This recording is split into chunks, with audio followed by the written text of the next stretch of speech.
Części. Macie mikrofon, tak? Włącznik, wszystko wiadomo.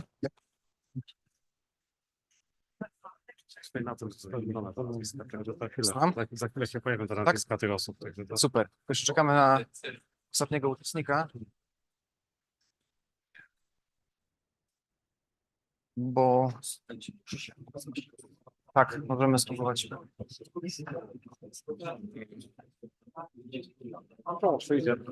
Bo nie ma sensu, żeby zaczniemy coś mówić, a on będzie wchodził w trakcie, no bo też na transmisji będzie nie będzie wyglądało dobrze, nie? Transmisja tego linka nie wysłali.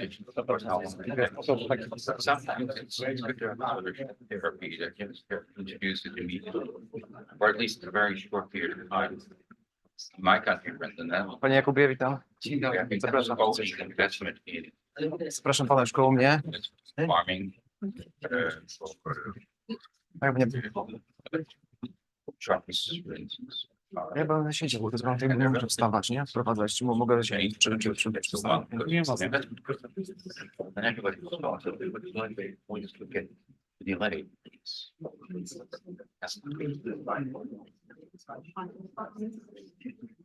Okay. Hello.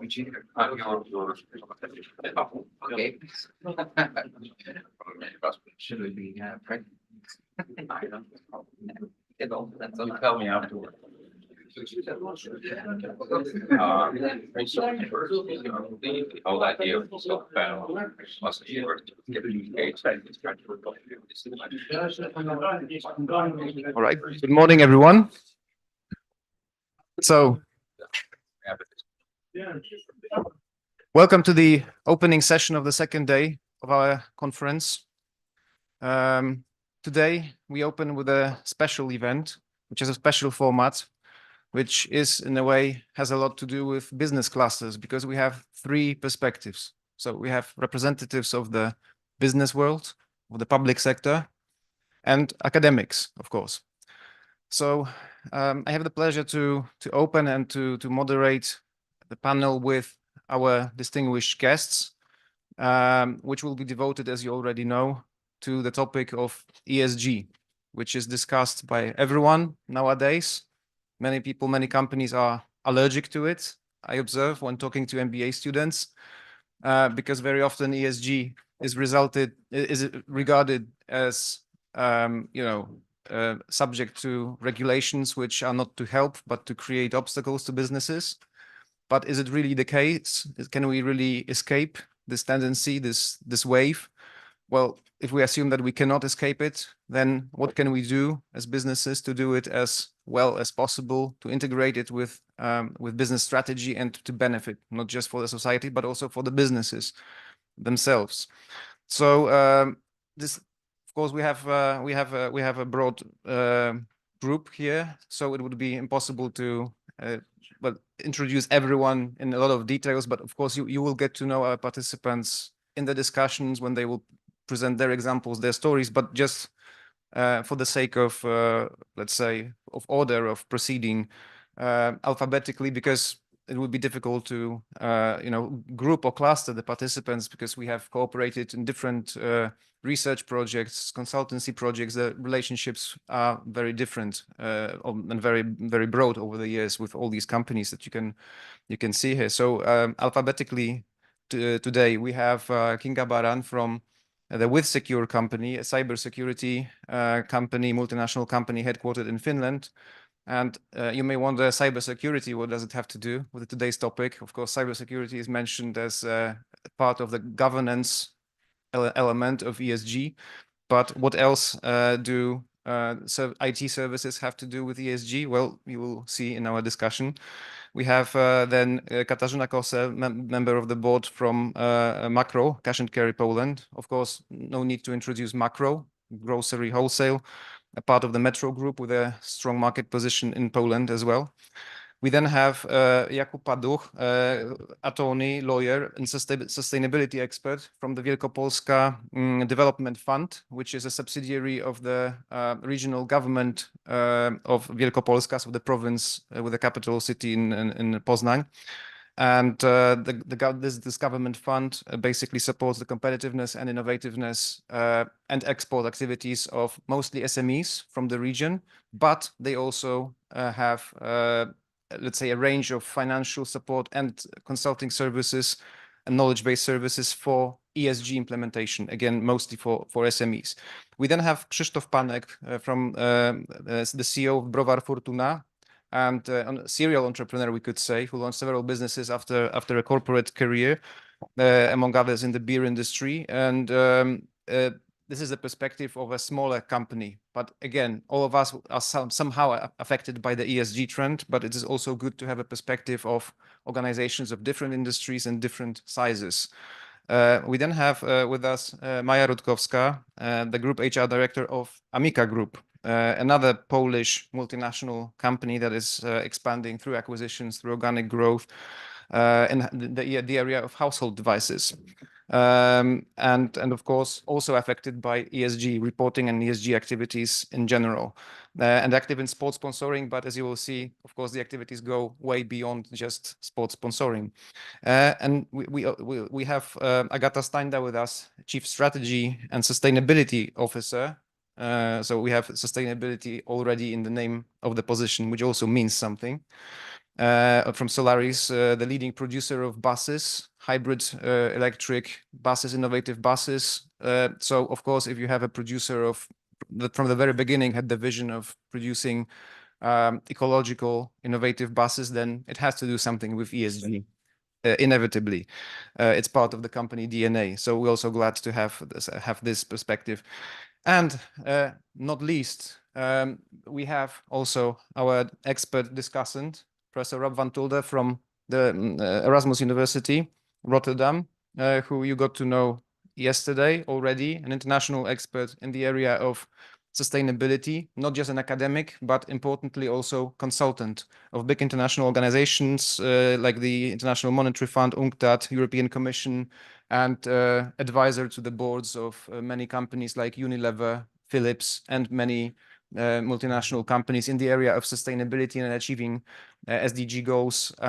So this is a unique opportunity to also get Rob's perspective on the success factors of implementing ESG and making ESG work in practice.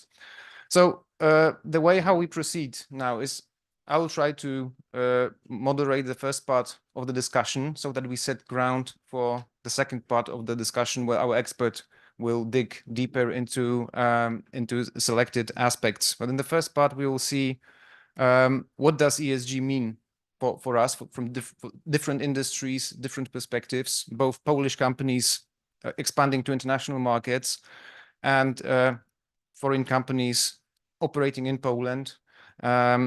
Then we will see, we'll try to discuss, okay, what are the main successes, but also challenges and problems fulfilling these ESG obligations, or like integrating this ESG trend into the operations of the companies. Then we will have, let's say, a moment where our discussant will take over with a commentary, with a kind of partial summary of what has been said by then, and take it further with some questions. And of course, we will have plenty of time for questions from the audience. It's always a problem at conferences that there is not enough time for questions. Today we will try to make sure that we have enough of that.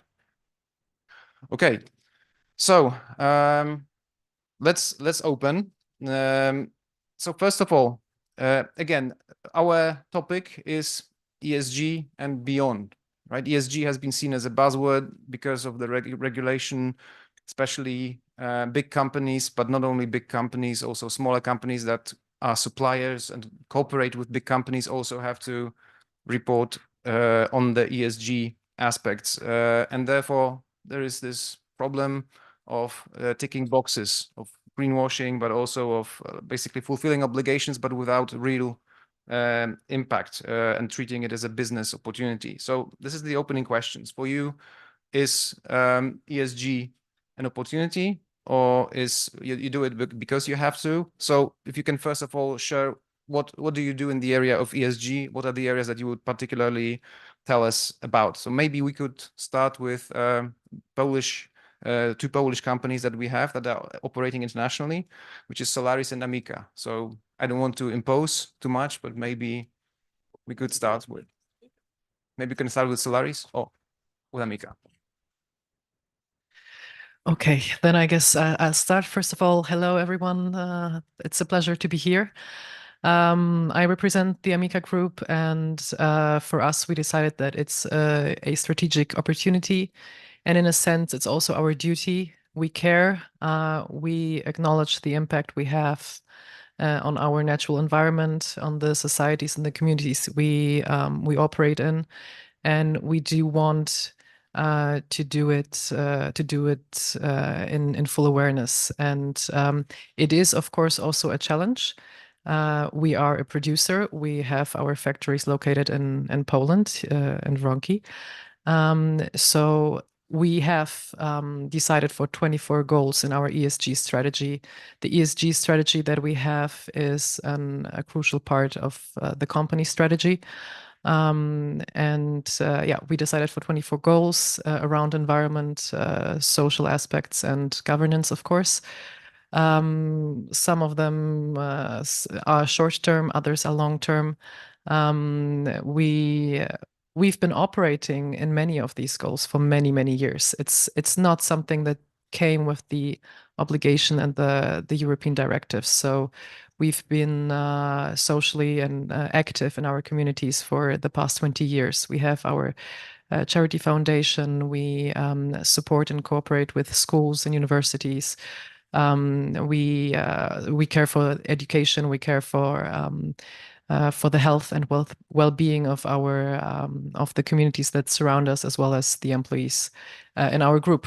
So we have several health programs. We have mental support programs that we invest in and that we finance, as well as of course goals around production that is environmentally neutral, closed economic cycle.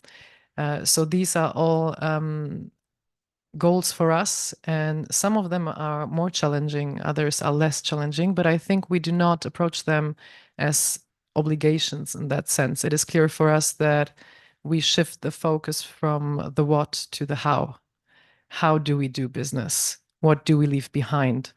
And how can we use this as an opportunity? And how can we also role model that it's not only through exploiting our environment and the nations and several groups that surround us. So yeah, we do care, and we would like to.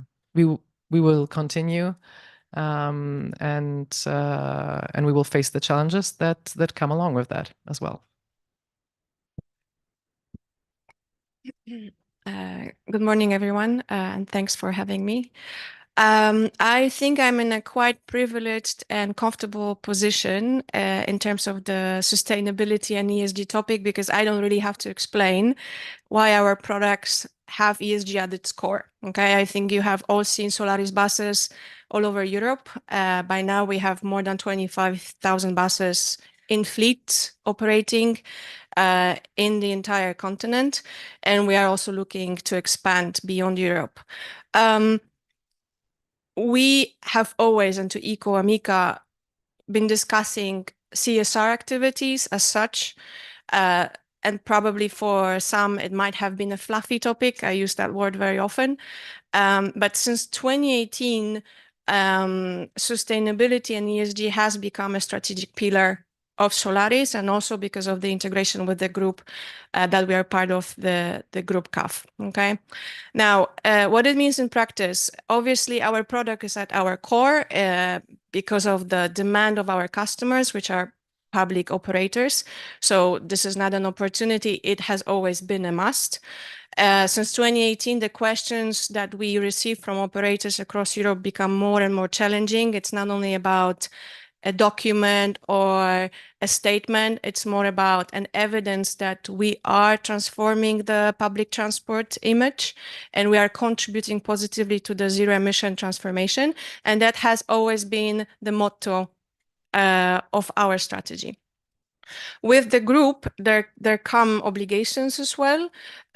Luckily, Solaris has been reporting voluntarily on ESG since 2020, where we don't have to do it because we are not a listed company, but the group is listed at the Spanish Stock Exchange. So we, in a way, had been advancing our preparation for the reporting. So yes, it's a challenge, but it's something that we had to do for a number of reasons. We produce buses in Poland, but the supply chain is direct and indirect is very complex. The zero emission brings new challenges. We produce electric buses, hydrogen buses. Obviously, the components have value in it. The buses become more expensive. Their impact on environment and societies is also greater. And the transparency on the supply chain is also vague at times, okay? We're talking about batteries that come from China. The components of batteries are coming from different countries as well. You all know the stories. So in that, we are very due diligent in terms of making sure that we are responsible producer of buses, but we are also taking the responsibility for the supply chain, the circular economy, because obviously we know that the more buses we put into the operations, something will happen to those buses at the end. Those buses operate for 12 years on average, and you will have to dispose of them. And that also produces an impact on environment and also on our societies. So this is a huge opportunity for us. It is a part sustainability. It's a pillar of the group strategy for 2024-2026. There is a specific dashboard with KPIs that are equally discussed at the group level next to financial reporting and financial performance. We are rated against those. And this is also reflected at Solaris level. We have our strategic pillar, which is equal to the remaining 11 pillars for the strategy of 2024-2026. We have an established ESG team for the last 4 years. This team is reporting to the board member, myself. As Piotr said, we already have a name, a Chief Strategy and Sustainability Officer. It means something. It is represented at the board level.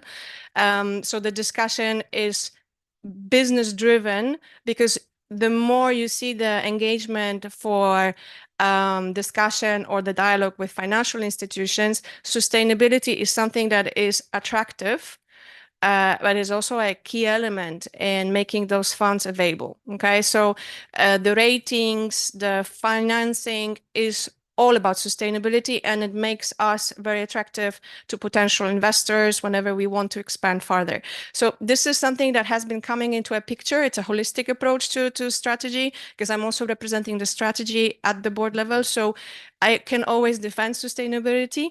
And I also have a 2 veto vote whenever we make a choice, because of course it is a question, what's more important, the margin or the impact on the environment of a bus? We have been privileged to be able to address the zero emission market with electric buses, and thankfully operators are looking for that transformation. So the diesel conversation is no longer existing, but there are still contracts of conventional drives that could be attractive for us. And there's always a discussion, and I'm always very happy that at least in terms of mindset and transformation of Solaris and the group level, that discussion is taking place. And we can always discuss that at the board level, whether we are confident and credible in whatever we are saying outside. So zero emission transformation is something that we are strongly supporting. Of course, the impact on society and governance is equally important to us, but naturally we see the impact on the environment as a consequence of whatever we're doing, and that is our primary interest in making sure that this is our obligation to ESG. Thank you.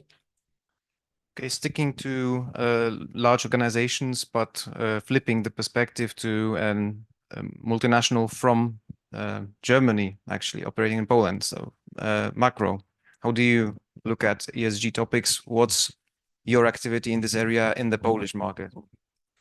Good morning, and thank you very much for the invitation. Even if we are a part of a global organization, this year, actually, we decided to go for local ESG reporting. This was voluntarily. And I can tell you that this decision was taken by the board like maybe 2 years ago. And actually, it proceeded because Makro in Poland is present for 30 years. We are dealing with actually the basic needs of our consumers because we are dealing in a value chain for food.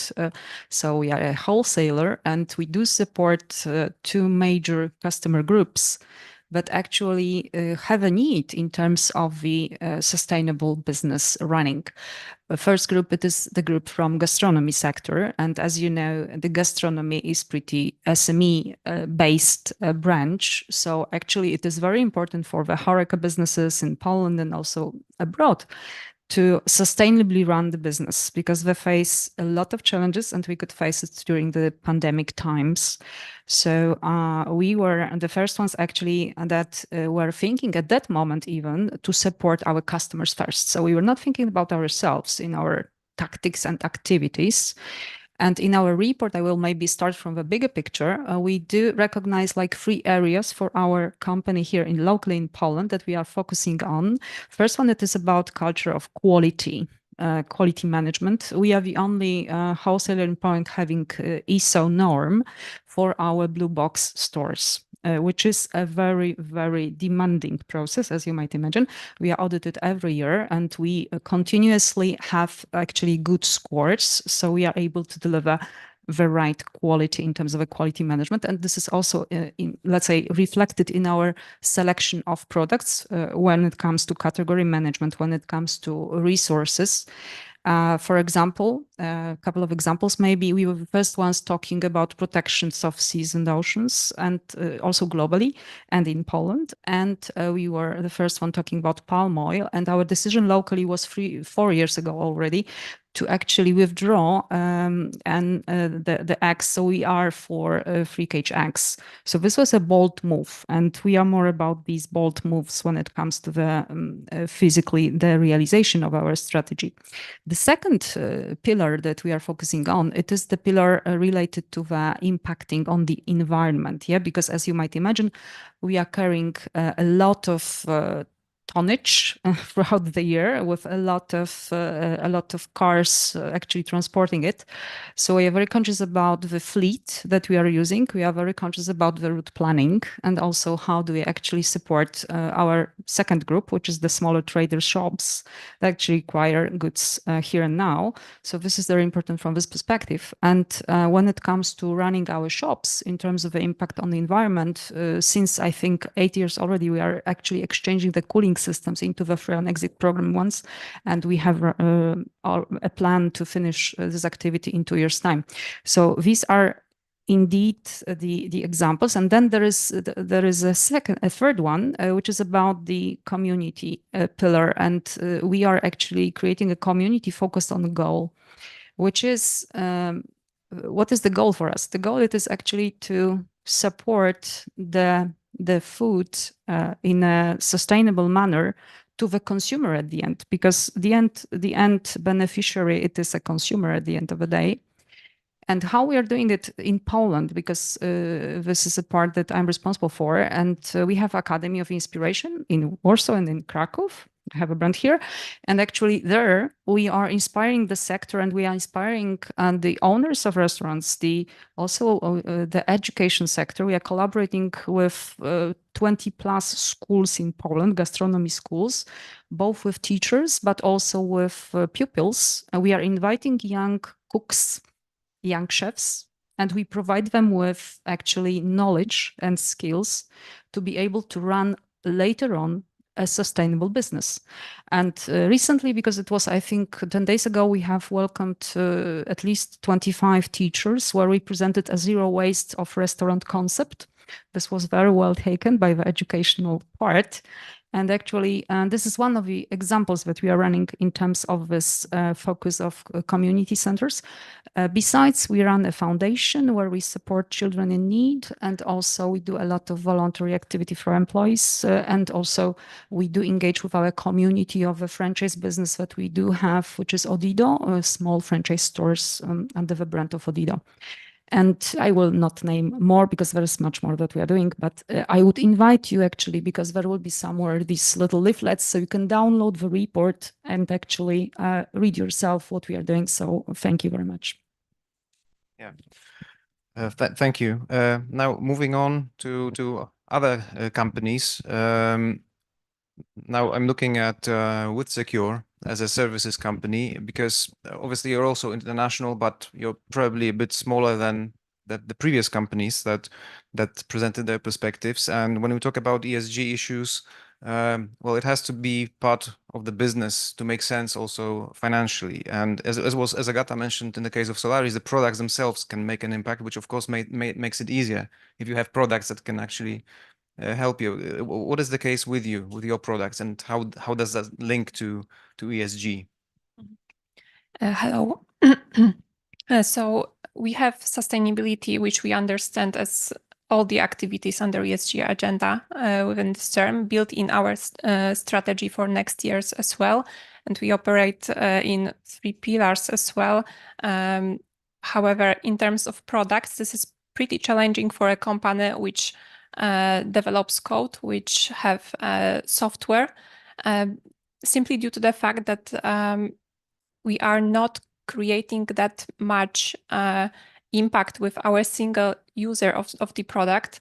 So we've been thinking, what can we do on a large scale to also limit the carbon footprint? And the conclusion was that, okay, our one user, one product is not kind of emitting a lot of carbon footprint. However, if we take into account thousands of hundreds users that we have across the globe, and if we can do a small reduction of energy usage of our software, that is making already a lot of impact globally.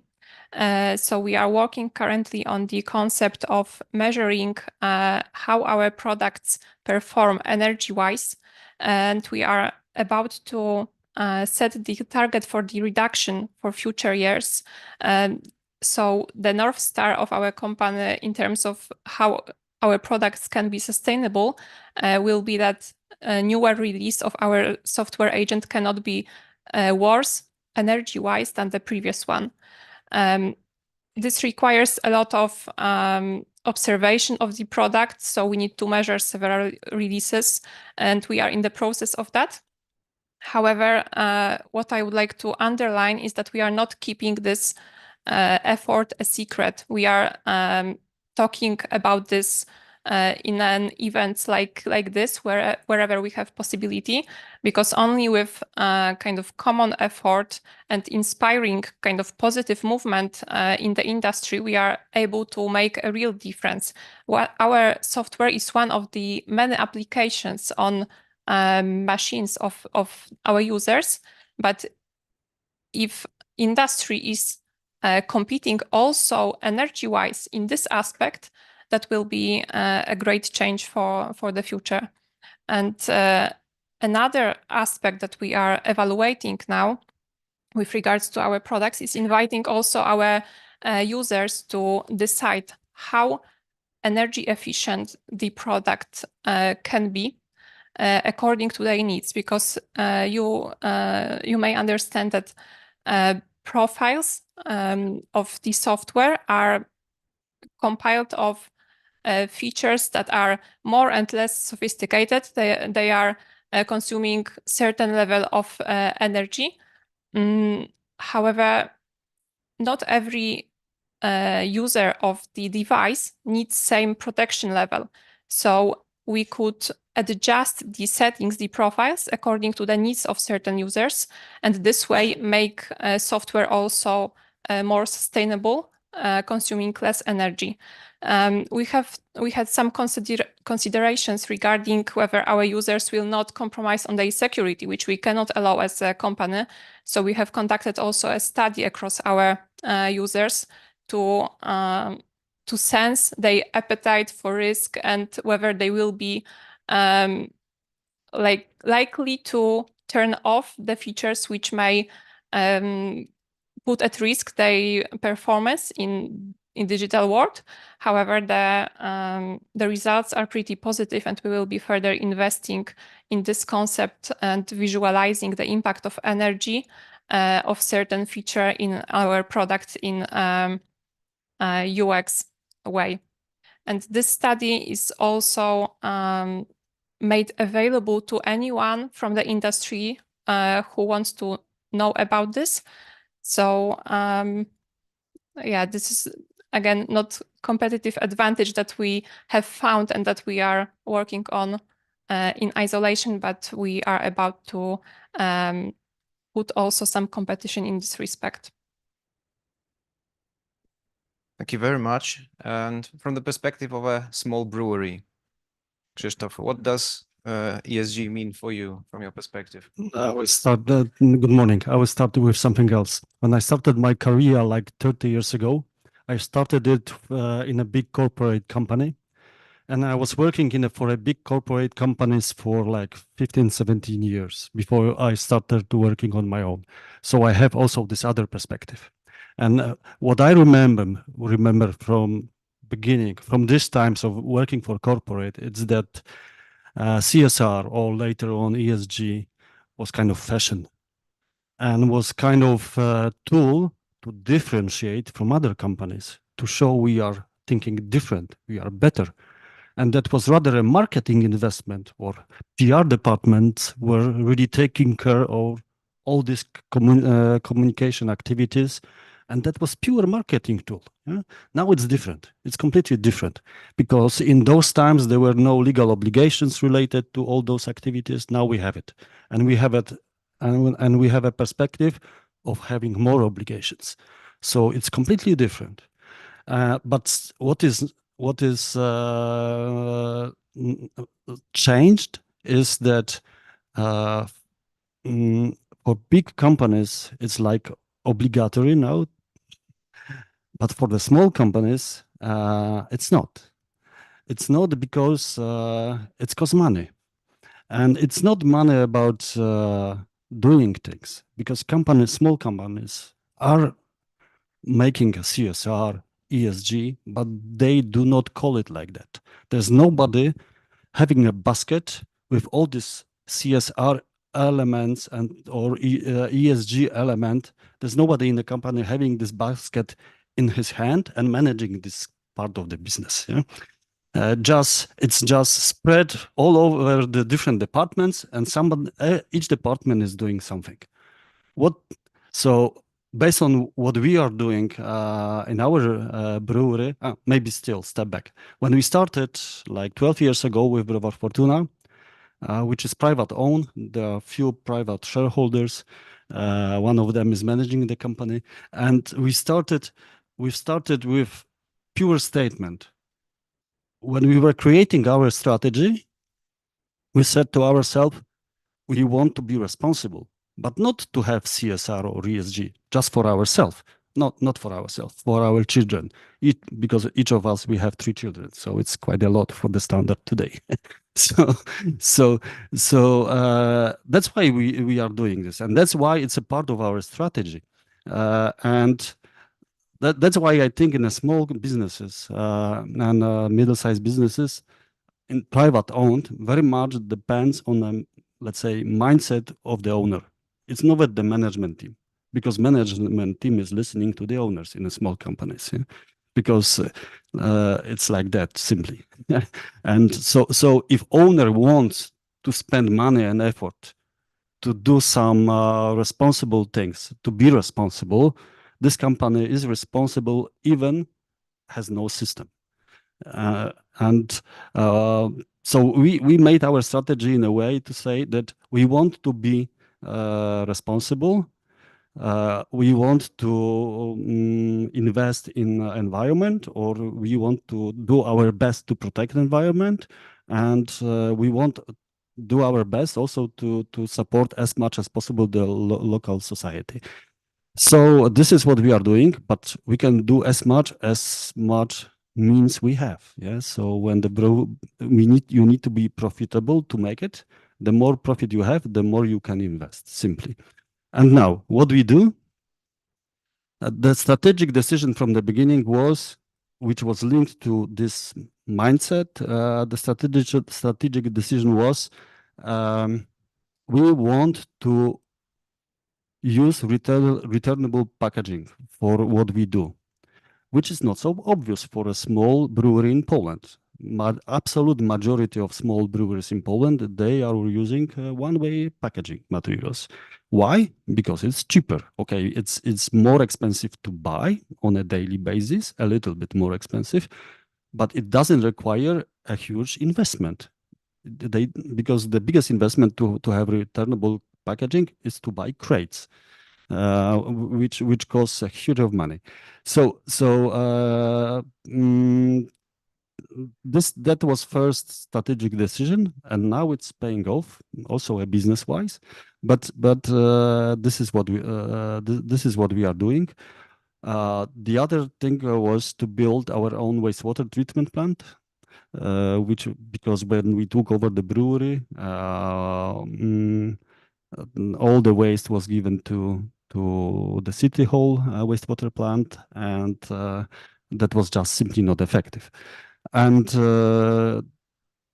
but what I also want to say that most of this kind of activities for the small companies which are environmental friendly, let's call it that way, are having also a very strong business reasoning, in the meaning that in nowadays energy is costful a lot. So the first thing to do is to invest in the solutions to consume less energy, simply, and to reorganize your company to consume less. The other solution, of course, is to invest in solar panels, what we are doing now, for example, or they are waiting for approval from the authorities, but they are ready to use. So for this kind of companies, just a common sense business management, which is creating that the business is very efficient, it's bringing their environmental effects, just simply, just by coincidence, no, just as a logical step, because if we do more efficient logistic, it's environmental friendly. If we do more efficient energy consumption, it's environmental friendly. If you use less materials, we produce less waste, but using less materials means less costs. It's all about efficiency. So I would say in this kind of businesses, it's just a simply common sense and a proper business management, and that's it. The other element, which is quite, I think, interesting, is that, for example, from the beginning, we said to ourselves, we have a plan to grow a company. We will need to invest in assets. Assets in a brewery means a lot of machines. And in our situation, we do not buy any machines. We have organization which is skilled enough to make by ourselves all the projects and all the maintenance works. So 95% of the equipment that we bought in the last 12 years, it's a second-hand equipment which was refurnished, and we gave a second life to this equipment. So this is also which is of course cheaper, but you need to know how to make it. But also it's environmental friendly because it's mostly stainless steel, which, okay, you can use it, you can reuse it, but you can also give a second life to this specific vessel. So that's my perspective. Thank you. Interesting.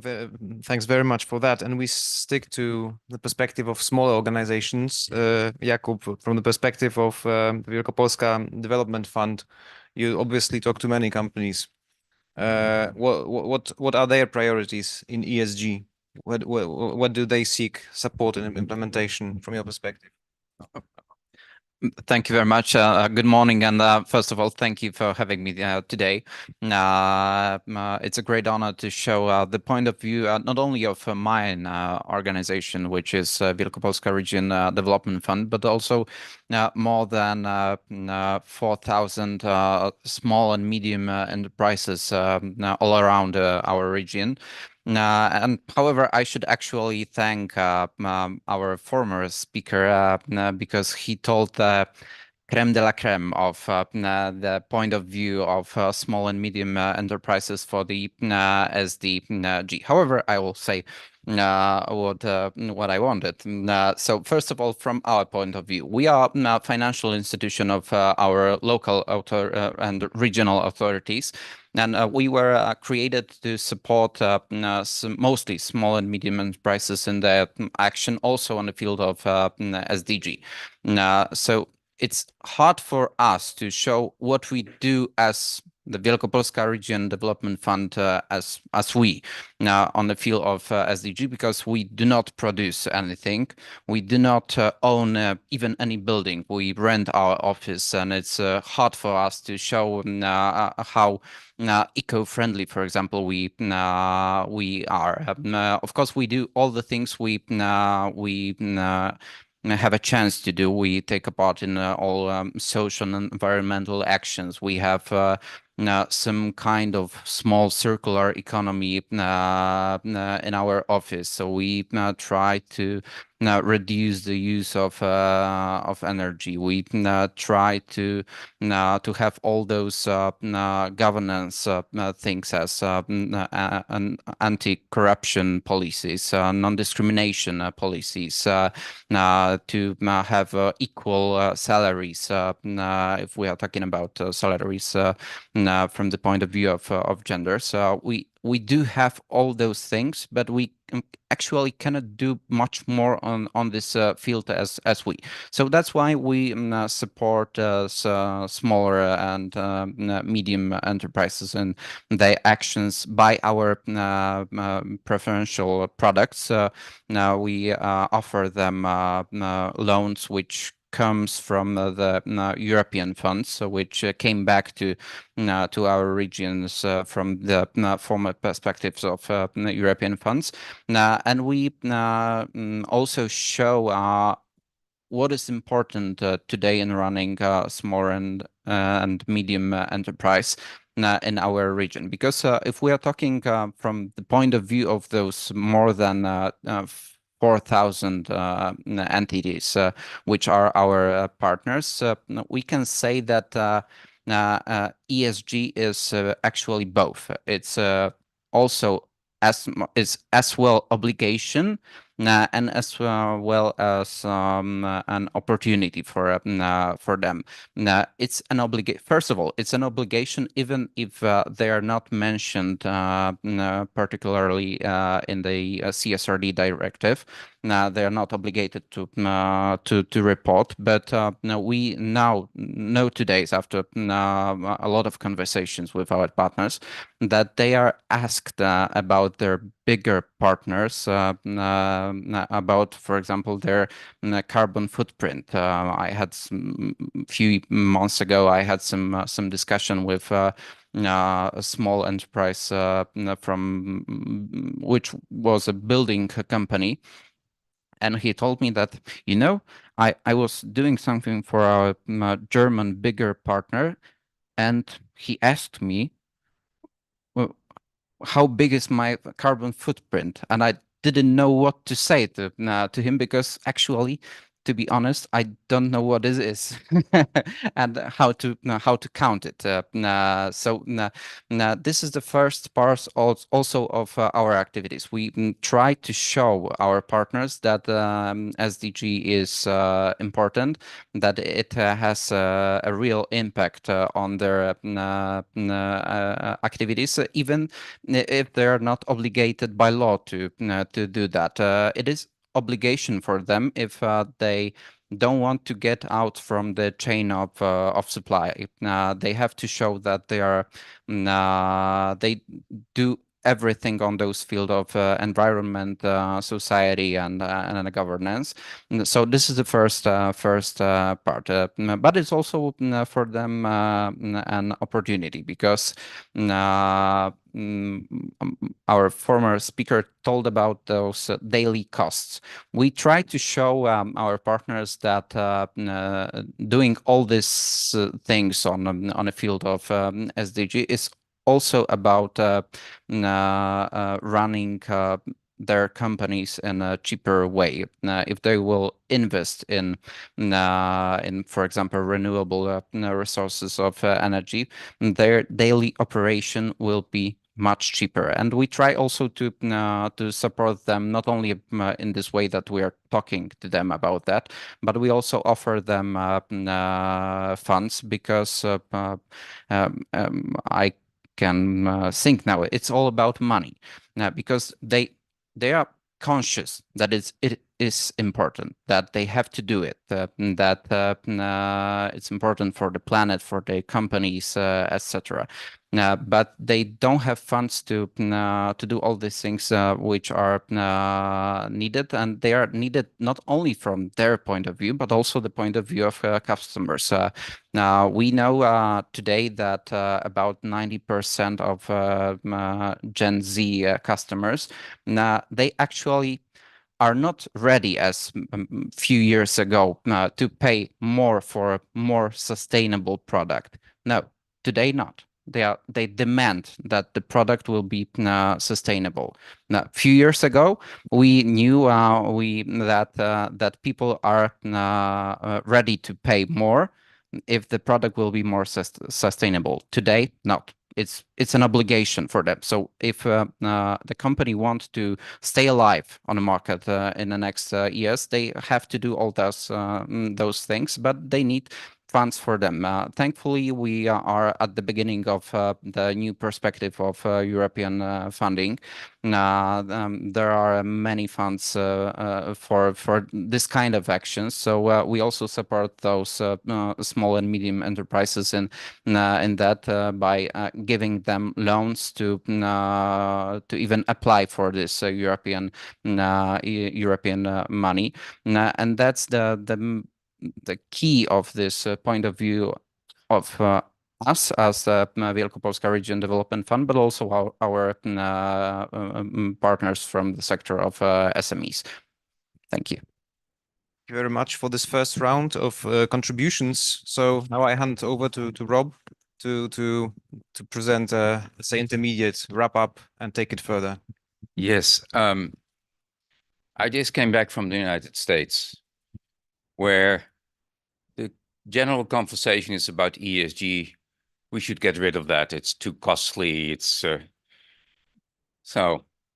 And yesterday we had a discussion on the polar crisis we face in the world, and it's sort of a general thing in the US to see this, and that everybody, so of course not everybody, but a lot of important groups and big companies and financiers and regulators are sort of in a state of denial. I'm not a psychologist, but I studied economics, and actually economics is also about psychology. I'm a business professor. It's also about psychology. I can understand the state of denial, but of course it's really not going to work. And it's so happy that I'm here then in Europe, and now even in Poland. And I'm not sure, I have to ask you, did you set this up, this meeting? Because I'm only hearing what I want to hear on ESG and I'm moving on. But I do that test also because you introduced me also as an advisor to companies. So what I do is the test, all small companies also, startups, entrepreneurs. Many of my alumni are entrepreneurs also. Are you doing this because of sort of a norm?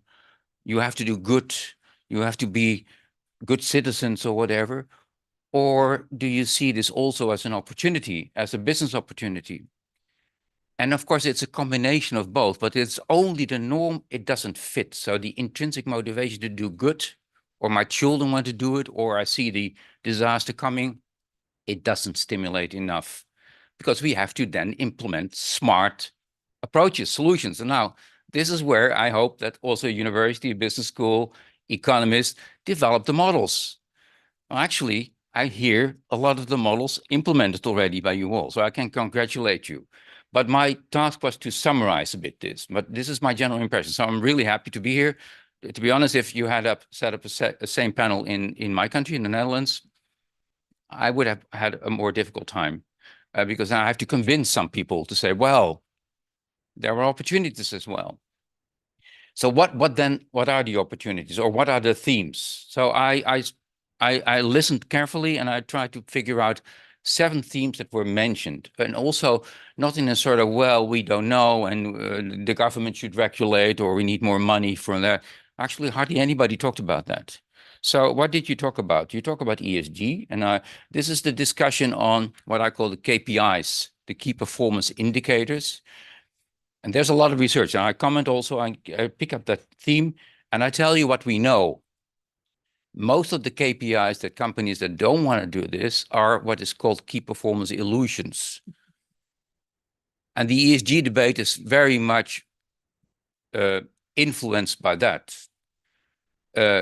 So we know, for instance, ESG is a very flawed indicator anyway. There are competing bureaus, Sustainalytics, MSCI, whatever, and they all have different assessments of this. So that is really a very valuable lesson also to learn. Don't think that by adopting one of those ESG standards, you will do the trick. You have to think of yourself. Again, by the way, I complimented you all. Nobody said I'm using Sustainalytics or whatever, and we're #1 in the ranking, because very often this is the ranking game and it doesn't mean anything. Or even worse, I see many companies that say we're #1. Yeah, so what? In a relative position. So we pollute less than our competitors, or we are fair trade certified. You talked about ISO also.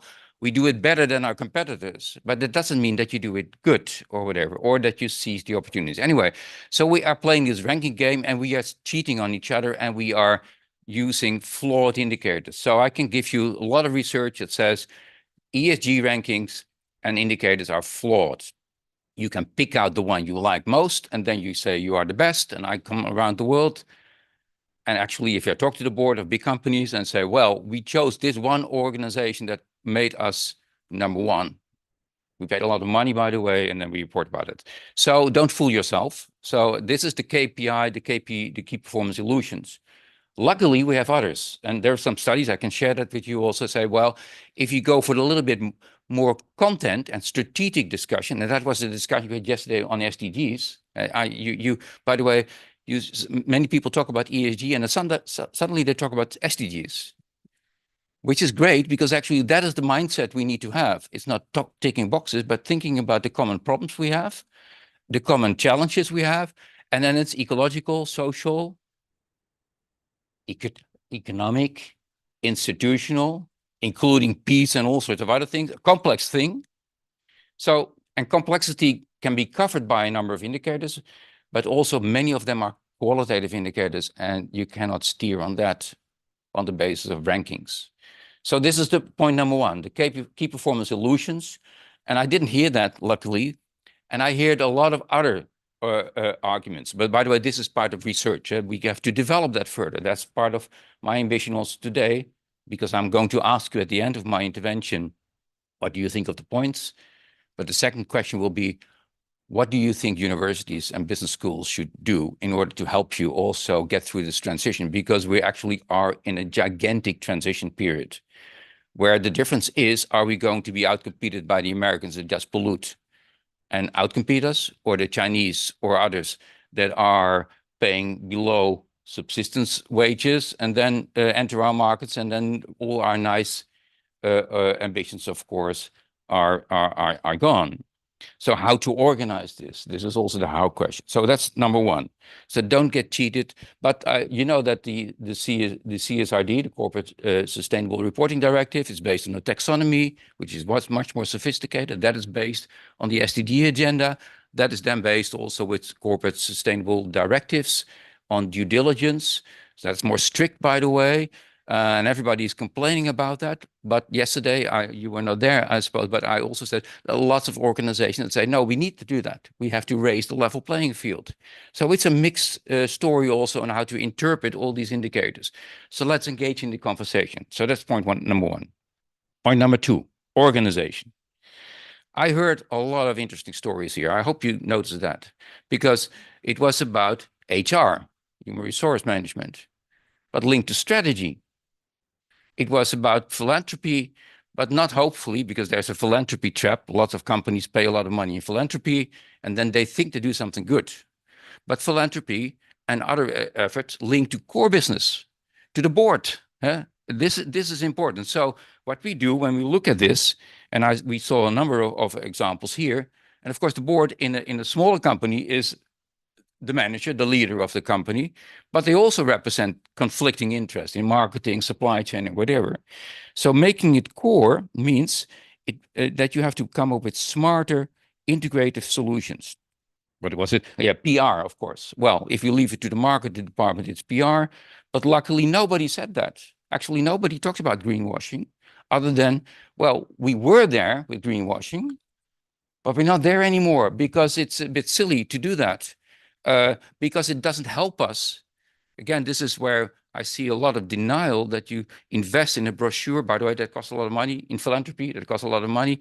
But if you don't link it to your core activities, it has no efficiency gains. And you lose out on opportunities because your suppliers or your buyers might be your new co-producers or informants on new products.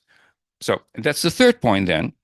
I look at this in terms of one organization or in terms of a whole system, a supply chain. So we see, of course, there are a number of organizations that are in the supply chain and say, well, my supply chain might not be that sustainable. I try to influence, and we call that the difference between scope 1, 2, and 3. And there's something there, and we are really at a vital moment in history. That's why I started to say yesterday also, where are we? Cascade of crisis. They're not something that's okay, let's move on. No, we have to make fundamental choices. And then the question is, are we doing that on an individual basis? Or are we doing that in terms also of supply chains? And then we see completely new business models appearing. I think you mentioned it. You went to the machinery, but supply chain and macro, others, it's about circular. It's not only about refurbishing, but it's actually about leasing new business models. They are there. And investing in new business models is actually investing in sustainability, but also in smarter solutions. And then I come back to, for instance, common sense. It was mentioned. This is one of the things that I'm doing this now for the last 30 years. There's so many investments you can make that make common sense as a business, even that reduces cost. So what are costs? Well, for instance, if you have grass on your roof or solar panels on your roof, you have a positive return on investment. Energy cost reduction, very classic business thinking. Managers that don't do that, by the way, well, can I say that? Don't tell anybody that I said that, are stupid. But they also very often Harvard Business School trained because they think that profit maximization is the only way to put your to engage in strategic thinking. So they miss out on many opportunities. I can give you many examples. I will not do that because this was not the discussion here. Many of the cost reduction measures are just common sense. But of course, it requires, for instance, a slightly different accounting model where you say, I want to have a return on investment in 3 years other than 1 year or 1 quarter. That's the shareholder value thing. Getting out of that is difficult organization-wise. But mentally, I can give you many examples. For instance, big companies that I advised, Unilever, for instance, started to say, well, let's not publish quarterly accounts, which actually was a bit illegal. They're a public company, so they are not supposed to do that. But this was Paul Polman who wanted to get out of this pressure of the quarterly profit, which is completely a wrong indicator of anything almost. So organization. The third point then was about reporting. And again, reporting by many in the past was considered to be something like, okay, we have to do that. And even small companies have to do reporting, but maybe not because of legal obligation, but toward their internal stakeholders, your employees. Because actually, by using reporting strategies, you create reputation. By the way, reputation for many companies is a large part of their profitability. Coca-Cola, 60% of their, in their accounting statement, 60% of the accounting statement is goodwill. And you can know that if you know that Coca-Cola is water with a taste and a patent and a very smart marketing strategy and whatever. So there's really value added there, but it's very vulnerable also to reputational damages. So what we see in terms of reporting, we see new types of reporting. Voluntary reporting, I was really happy to see that you took the lead. Now it has to become more mandatory, but as you then use reporting as the KPI, the key performance illusions, you're on the wrong track. But if you use it to align your internal stakeholders and your investors, because there's now more and more impact investors that want to know, and I advise a number of them, and they look at your SDG performance, not at your ESG performance. And there are very interesting stories there. Reporting also means stakeholder engagement. It means getting the whole value chain. And informing that means you have to do it together. So reporting actually is a very strategic activity. So when I go back to my second point on the organization, I very often look at where is your reporting, where's the communication department? Where's the CSR department, by the way? It's under communication and in a marginal department that just reports about what you do. That's not stakeholder engagement or creating a license to operate. That actually is arrogance, inside out, and not outside in. Your reporting strategy, your communication strategy, and I hear that in most of the communication. Now, correct me if I'm wrong, because you still have the opportunity to respond to this, is a major opportunity to get feeling of the needs of societies. Now I'm getting to my fourth or my fifth point. I got a little bit lost track of this. What is your business model? What is the business case? So very often then I also refer to that. It's profit maximization. I'm really happy that nobody talked about that. But of course you need to be profitable. So sustainable business is sustainable finance, is sustainable profitable model. It has to do with investment.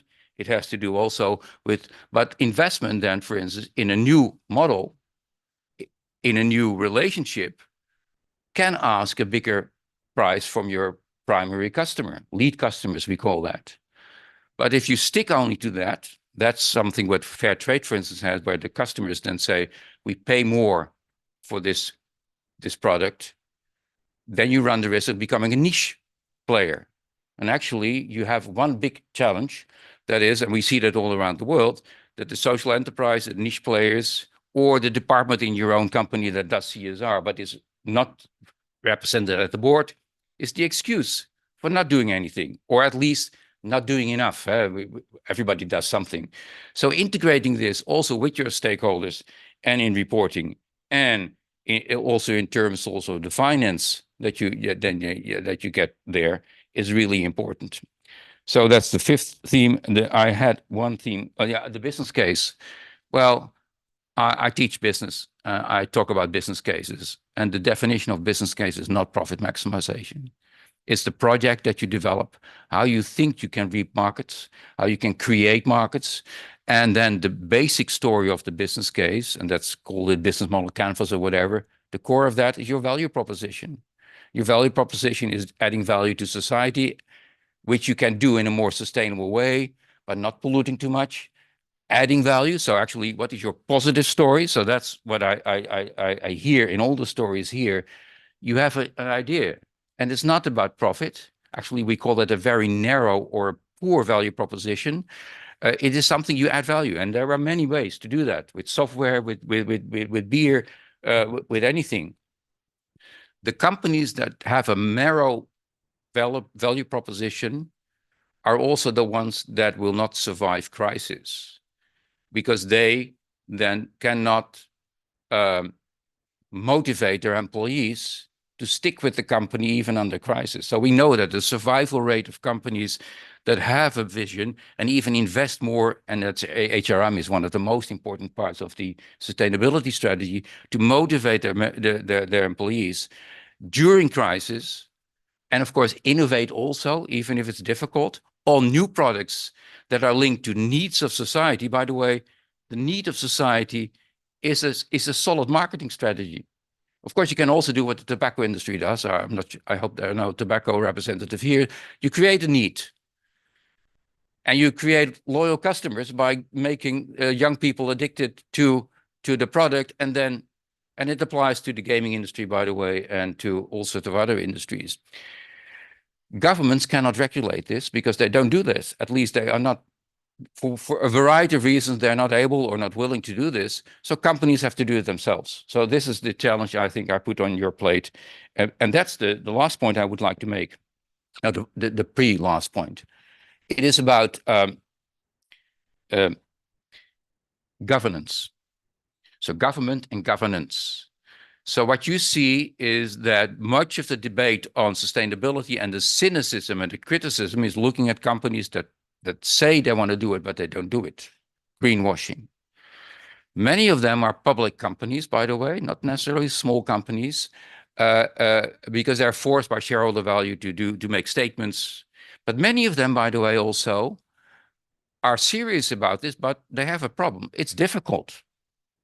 So many of them, I can tell you, I come to know, they're not unwilling, but they find it difficult. Now, that's, again, an assignment to us all to help them and also to do the research, because implementing in a complex company spread over 100 countries, for instance, is more difficult than do it locally. So the challenge there you see is the governance challenge. And the governance challenge is actually, we see small companies, but we see family-owned enterprises, cooperatives, we see semi-state companies or semi-private companies, we see partnerships. So there is a whole diversity of governance, and unfortunately ESG doesn't cover that. That says some of these governance models are more effective in creating sustainability than others. I can share you a lot of the information there. Final point, also to keep within the 15 minutes that you allotted to me. Final point. Well, let's get back to finance. If you think of sustainability as a subsidy, and then we have the government that says we subsidize it for good reasons, by the way, we run the risk of perverse incentives. We see mistakes all around the world where solar panels are subsidized. In my country, for instance, we were trailing behind in the Netherlands. The only country in Europe that was doing worse was Malta, and the rest were doing better, including Poland and everybody else. So then the government says, let's subsidize solar panels. We had a very thriving, innovative solar panel industry, by the way, in my country. But of course, they were expensive. So we went under pressure of NGOs, in this case, Urgenda, they had a court case and whatever, and they went for imports. Now we are leading in Europe on solar panel installations. 40%, I think, of the energy in the Netherlands is solar energy. Go to my country, you see everywhere. They're cheap Chinese-produced solar panels. By the way, produced in West China under terrible human relations. Uyghurs in camps produced them, subsidized by the Chinese government to create a market, exported, and we have a problem. First of all, because we looked only at eco, so the E, and we didn't look at the S, the social, and we certainly didn't look at the G, the governance. And we certainly also didn't look at the SDG, the more complex issues. So now we're stuck. We have these Chinese panels, which we ruined the Dutch solar panel industry. It's still there, by the way, quite innovative, but at a very small scale. We also have now solar panels that cannot be recycled. The resources are so stuck in the model that, so we have a recycling problem. So again, what you see here, the finance is important. So going for cheap very often in the slightly longer run is going for expensive. So we need new finance models, blended finance, collaborative finance. I mean, to partnering, we see this. So subsidies very often have to be very careful because in many areas you don't have to subsidize this. It is a business case. It's common sense. If you then subsidize it, common sense becomes a subsidy program, which is not very common sense. If you then invest in the real systemic things, that's, I think, which is one of the biggest challenges we have. And then I know that if you have the financial models, and there is now coalitions with chief financial officers, they work on what is called value-based accounting, new coalitions of a new accounting model. By the way, the whole accountancy world is in is in turmoil because actually they cannot control the books of any company because they cannot really sign that this is an adequate formulation of what is actually happening in a company. So, but we see a lot of those efforts there, and I would love to hear. Now I'll give the floor back to the group. What your thoughts are on some of these points. You can see I try to summarize a number of things. I try also to say it's great what you say because actually I can only compliment you on the efforts that you've done. I suppose it's also this is a biased group, so but I don't care because I think this is an important story. But I also gave you some comments on the dangers that might be engaged in some of these points. So if I give the floor back, and let's do a round, not alphabetically, but start with the small startup and then move on to the government.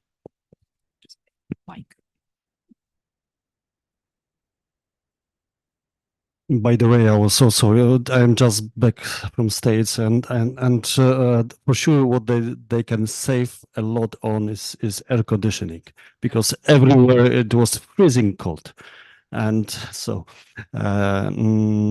yeah. When I was listening to your comments, to your notes, let's say a few things came to my mind.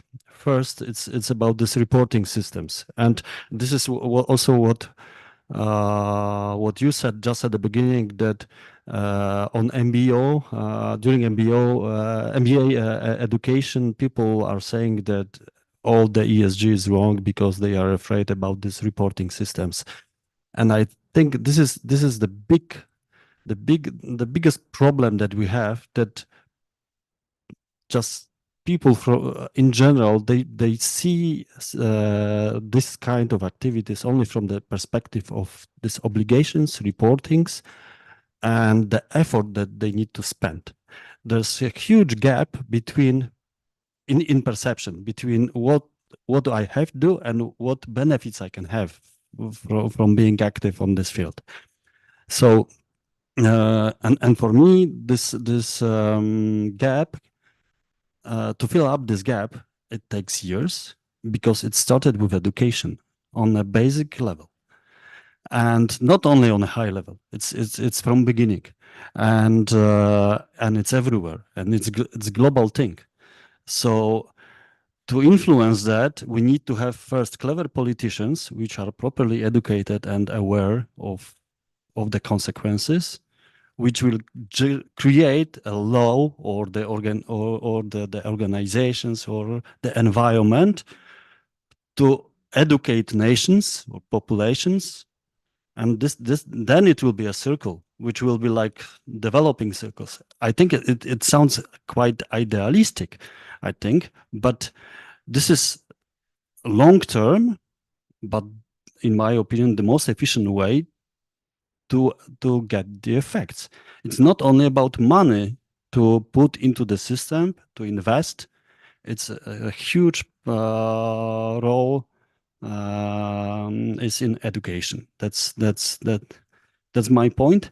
Second thing, that I spent a few years brewing beer in Asia and Africa, and I've seen a lot in those countries, and always since the moment I was back brewing in Europe, I am always repeating to everybody is whatever euro we invest in Europe for environmental issues, this euro will give a huge more effect in those other countries, environmental, because this wave of waste, let's call it, we will be a green island in Europe, investing a lot, but this field of waste will come. There's no issue if we do not invest in other continents. That's my big point, because I think, okay, and this is maybe for you, because you have contacts in EU. Yeah? You said you are consulting there. Yeah, yeah. So I think there should be kind of way to influence via EU other continents, and to put part of the money that we are investing in Europe there, because it's also about us. Thank you. I have a couple of comments. If the first one about the reporting, I agree. I mean, it's a framework we have to comply with. We are making a business of reporting as well because we don't really know what we are reporting against. Specifically in big OEMs, the flow of data is immense. You can concoct the numbers depending on how you report it because the transparency on the regulations is not there yet. You can spend reading the regulations and directives and the number of questions we have every day. Is this bus under this category or not, depending on how you look at it on the day. So that's one, I think that we are still not there. And I think there's a huge learning curve ahead of us to make sure that there is a clear instruction what it means for us. And I think it's a part of the business and it's a part of the game on both the policymakers and business, how to influence, and even on the battery passports that they are not coming that fast for a reason as well. Okay, so that's one, and I think that requires a more stringent approach at the policy level. Second, it's about the storyline. I agree. Whenever I took over the sustainability function, I was saying that my big dream is that on every street of every city in Europe, at least, but across the whole world, I would like to see an electric bus or a hydrogen bus. It doesn't necessarily to be Solaris, but it would be great if it's Solaris because at least we will contribute to a healthy performance of our company because it is always there. But that requires a huge mindset transformation. Even if you look at the city of Poznan, okay, on average, a family household has 2 cars. The transport and the public transport is not that evident. I used to live in London and I wouldn't have to look at the bus schedule because the tube and the bus would come every second minute. Here, when I moved back to Poznan, I struggled a lot. And that was the first thing that I had to do was to buy a car because I had an issue to commute across different parts of the city. Okay, and that's a problem for me. And today I came by tram because whenever I'm in Poznan, I always take public transport. I promote public transport. I use the bicycle. But most of my colleagues and family, that this is the first thing that they do. It's a car, okay? Even on the public bus, it's difficult to hop on whenever you want to go from A to B. And the third element that I was always thinking about, it's about this ESG team in organizations, okay? I remember when we established a team with my manager here, and that was such a big relief for an organization of 3,000 people because they were just saying, oh, finally, there's this team that will handle this topic, okay? And that they will do the reporting and the KPIs, and no one cares really what we're doing, but that's going to be held. It's not that easy, and now I'm looking forward to those discussions with all our engineers and our management teams, etc. Because in fact, those discussions are super interesting in terms of how you produce a bus and you design a bus and you decide on the components, where they're coming from and what are the long implications, etc. But those discussions are very difficult because whenever you are unaware of some stuff, it's better because you just go forward with your business and operations and you go and it's like, okay, we did it for the last 20 years. Whenever you start digging, and our customers also start digging as well, not in a procurement or public tenders, but they also call NGOs, the monitors, etc., because they know that those questions will appear eventually. Okay, where is the cobalt coming from, etc., etc. And I have to admit that sometimes whenever I go to bed, I think about this, and that brings me a struggle because you just don't have a control over that, and you have to, and you will never have eventually because it's impossible, because one single OEM will not make an impact. Okay, it's a coalition of policymakers, of all the mindset, etc. And lastly, related to that public transport, I used to live in Bangladesh for 4 years. I only commute in car, SUV, because whenever you don't have an SUV in Bangladesh, you're no one, and because you need to have a driver because that car will be stolen right away. So you have to have this big car that you commute from your office to the supermarket, to the restaurant, etc. You don't walk because it's impossible. Public transport is unavailable. And then that was the first time already that when I wear a mask every day because of the smog. and the pollution and whatever, okay? And I was thinking, wow, what a difficult country that is, okay? And whenever I think about this, I would like this revolution of in our case, of the zero emission transformation to come there, to be in that mindset that we need to do that, okay? That you need to have public transport in Bangladesh, a country that probably few people maybe here visited, I hope. But this is coming. And on the US, the zero emission transformation is also coming. The funds are coming. They are just not ready because it's a huge operation to be made, but it will come. And the air conditioning comes from China as well, so it's also a struggle. Yeah.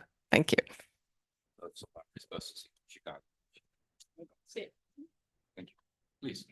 Maybe I will comment on the key performance illusions concept. I think that there is a huge effort needed to inject the thought of ESG actions and importance actually through the whole company staff, because it's not enough to set a target by, I don't know, sustainability team, by the officer, by the management. If the idea is not brought towards the whole organization, then it will always be treated like an extra layer of effort and something that we do because we have to, instead of we do it because it's the right thing to do and we want to do it. Secondly, maybe I will come back to the comment of colleague from public institution. It was mentioned that people are willing now to buy products on the higher price if they are sustainable and they are well produced and so on.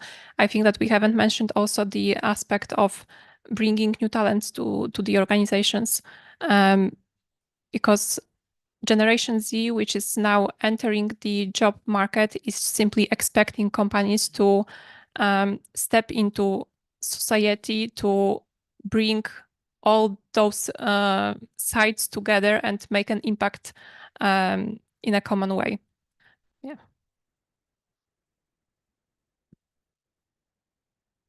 Oh, I have a lot of thoughts after this discussion, also for later for our business. I think there are many things I would like to comment on. One of them is what I agree also a lot with my fellow speakers here is Amica Group is an MDA company. That means that we are on the MDA market that is currently very disrupted. And in Europe, the biggest players today are Chinese-based companies. We have very few European-based companies. We have Bosch and Miele in Germany, of course. We have SMEC, which is an Italian-owned company, and we have Amica. The rest is Asian. It's Samsung, it's Midea, it's Hisense, it's Haier, and so on and so on. And we compete with companies or against companies that, first of all, have cheaper production. For now, don't care that much about how it is produced and what the impact is on the environment, or how about employee rights or governance and so on. I've been to China due to the cooperation that we have, and I remember the first time I went to China. I've heard it all, you know, with the smog and you never see the sun. And when I was there and I was flying over the clouds and I saw in the clouds, I've never seen that before, smog particles, you know, like the clouds, they weren't dark as in it's going to storm. They were dark because of the smog. And seeing that from the plane, it was a really, it was a very, very impactful moment. That was 10 years ago, but I still remember that. But I also think we don't have to look that far because we have a lot of smog in Poland. Kraków, Poznań, Warsaw, it's a disaster, actually. So we also have not managed that yet well. But it is a problem who we compete against, and I think this is also very often the discussion. Yeah, well, we can do here in the European Union whatever we want, but we have the US, and we have China, the biggest producers and exporters, and they don't do all these things that we do. What impact do we have with our small, let's say, in comparison, with our small business in comparison to these giants? And also what we see with MDA, consumers are not willing already or whatsoever to pay more for sustainability. It is a very price sensitive industry. We are very much still drawn by the deals, buy 2, get 3, and so on. Buy the cooker, you get the house for free. And it is difficult, it is difficult to do both of these things, and then competing against all these giants from China. And then also the discussion, they don't do anything, why do we have to do things that are costly for the business, that have impact on the price, if we talk about the environmental pillars. And I think that is a headache for many middle or smaller, also bigger companies, and in the European Union when we see who we compete against. And then again, I think what is crucial is around the illusion and around the mindset that we bring in, whether it's at universities, business schools, that I think is one of the reasons why so many of us, including also the Amica Group, we've also voluntarily reported for the past years in the ESG report, because, again, we care, because we don't see it only as an obligation. And if we do see it only as an obligation, then I think there is a bigger risk of greenwashing, because we will try to somehow fulfill the KPIs, but, how can we do that easily and nobody will notice? And if we do have the mindset, no, this is important, no, we want to be sustainable, this is crucial for us, and the obligation is a tool of the European Union for us to actually do it and to motivate us even more, and not to use it as PR. I personally always continue to have problems with communicating about our S pillar, about the charity that we do. We've barely done it. I'm personally not a fan of it, of going with cameras into the places that we support, that we help. It's not why we do it. We don't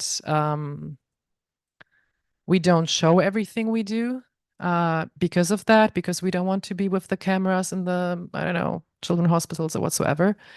And of course, we do report because we acknowledge that it is important. It is important for our employees to see what we do. It's important for our consumers to see what we do. It's important to be a role model in that, in what we do. And yet, I don't want us to lose sight of why we do it. That it's not because of an obligation. It's because of the mindset that we have around that. And if we have the mindset that it is, we do it because we want to do it, not because we are obliged to do it, that also influences the strategy in a different way and how we do things. And yet, as you said, we need to compete. We need to be profitable. And maybe this is, in the end, the way, also one of the opportunities that we have as a European-based company to say, we are from Europe, we care about the sustainability, and this makes us different from the other, from the competitors who are on the European market. Thank you very much. Very inspiring, actually. Thank you very much for all the points and for all the fellow speakers' presentations. I will not add many more. I will be more philosophical here and maybe start a discussion about the different approach, because I would like to tackle business model. If you allow me, Professor, because I will start with this famous quote from Theodore Roosevelt that was saying that do what you can with what you have where you are. Yeah. I think if we put it into the business model, and I hear you guys, I would disagree. You have just said we need to compete. Really? Is it about competition or is it about sustainable future of humankind? What is this discussion about? Yeah, because the business models needs to take into account the demographics. What is happening on the planet? What will happen with our climate? What will happen with our resources? I don't know if you have read the study about 2050 statistically. If we continue like we are doing, we should be about 10 billion people on the planet, and the resources for consumption would require 3 planets to actually support all the people on the planet with their basic needs. I'm only talking about basic needs. So my challenge to the business model is, and let's say my question, because I don't have the answer, and nobody has got probably so far, it is how do we create a good mirroring business model to the environment that we are living in? What do we consider as values and value? And is it not a time to actually contradict the money economic philosophy? Because this is the whole story here around the table today. And I'm also in it. Yeah, I'm like you guys. Yeah, I'm not different. It's just my personal feeling that the discussion should need to be in a different level now. Because the clock is ticking. 2 degrees that started in UK, I believe probably 25 years ago, or maybe even longer, actually is bringing what? Is bringing actually even more, 2.7 degrees now, yeah? In terms of heat. That requires energy. Do we have enough water to drink? In 10 years' time, even. In 10 years' time. What is happening in Europe? If you look, have you spotted what is happening in Europe? Why the southern Spain is so attractive now to buy property in? Do you know why? And many of Poles would like to have one there because there is no more water soon there. Who is going to fix these problems? Governments? No, I don't think so. Businesses? Yes, we do have responsibility as well, especially if we deal in consumption sectors. I think we can do something about it, but it has to come with an agreement, with a consensus, I would say, a kind of, I would call this transparency business model. Transparency with regards to the demand, what it is, and with regards to the supply, how it should be. So actually, my grandchildren can still understand what is a strawberry, yeah? Because maybe they will not be able even to taste it. Who knows? I hope they will. So desalinization technologies, yeah? How expensive it will be. If you think about renewables, okay, is the atom the solution? No, at all. Not at all. I don't think so. It's too costly. We have seen it in Japan, what happened, yeah? And we know how it is, even if the ocean is very resilient in this respect, let's put it this way. Philosophically and paradoxically, are we that much different in Europe than in US or in Africa? I don't think so, frankly speaking. How many lunches you eat a day? 1, probably, if you are lucky, yeah? Maybe in Africa.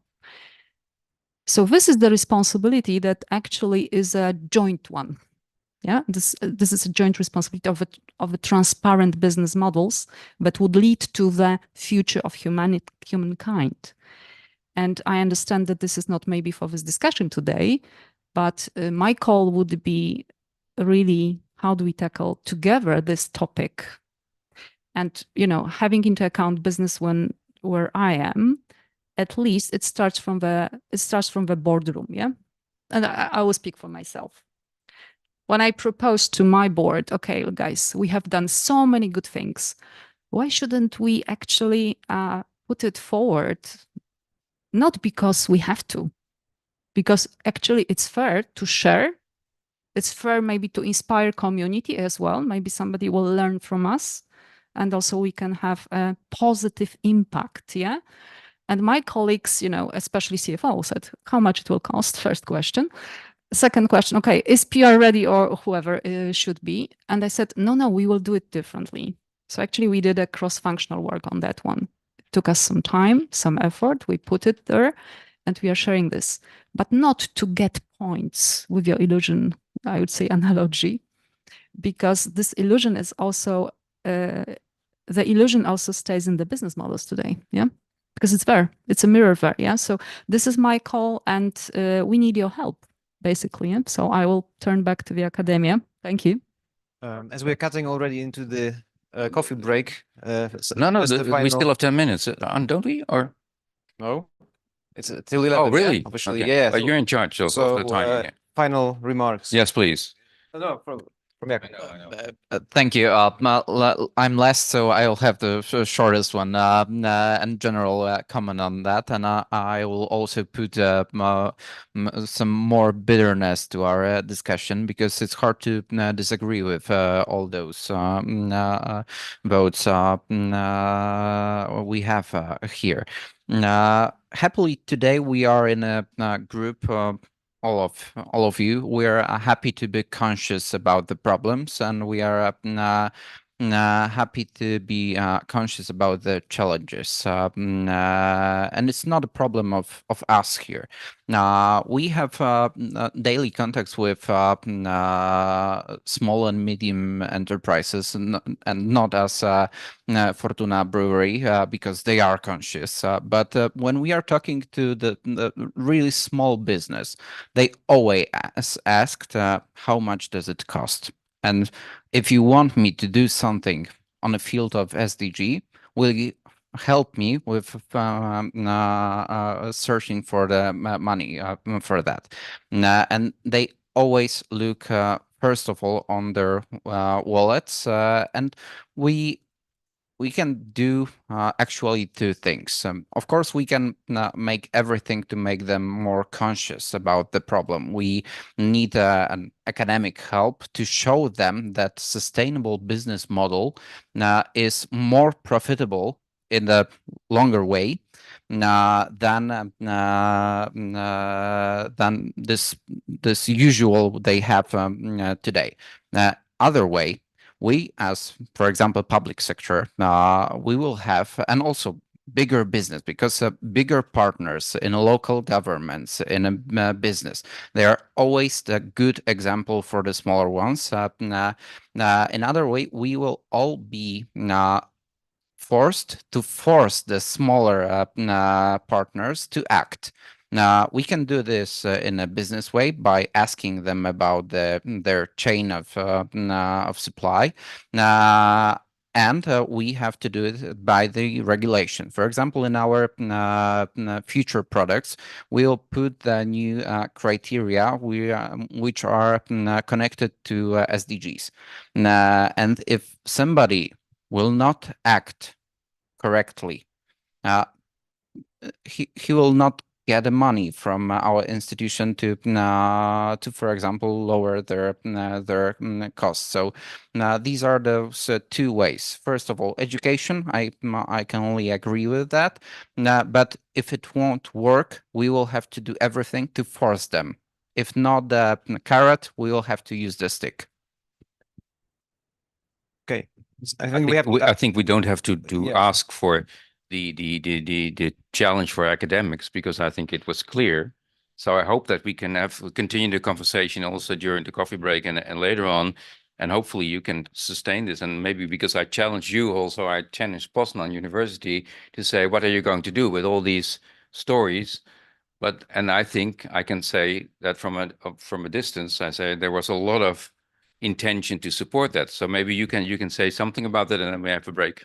I think we will continue in the break at the coffee. So thank you very much to all participants, and we also thank our sponsors, Enea and Novo, who are not here with us, but with their spirit they are. Thank you very much. We